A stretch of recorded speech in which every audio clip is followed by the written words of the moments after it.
মানুষ বদলায় অবহেলায়, অযত্নে, উল্টো দিকের মানুষটার উপেক্ষায়। মানুষ বদলায় কথায়, ব্যবহারে, আচরণে।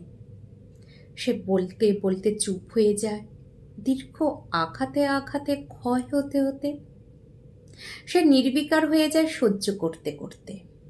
তার গায়ে যখন কষ্ট আর অভিমানগুলো বিশেষ হুল ফোটাতে পারে না, তখন সে চুপ করে যায়। মানুষ যন্ত্রণা পেতে পেতে একসময় আর যন্ত্রণায় কাঁদে না, গা সওয়া হয়ে যায়। ভালোবাসার মানুষগুলোকে ডাকতে ডাকতে ক্লান্ত হয়ে একসময় আর ডাকে না। মানুষ সইবার মেয়াদ উত্তীর্ণ করে ফেললে, বদলানো ছাড়া আর কোনো অপশান না পেলে বাধ্য হয়েই বদলায়। নিজের কোনো এফর্ট ছাড়া এমনি এমনি বদলায়।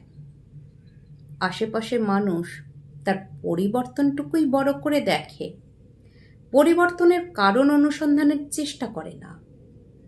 আসলে মানুষ তার মানের অপমানে বেহুশ হয়ে নিজেকে বদলায়, কান্নার স্রোতে ভাসতে ভাসতে বদলায়।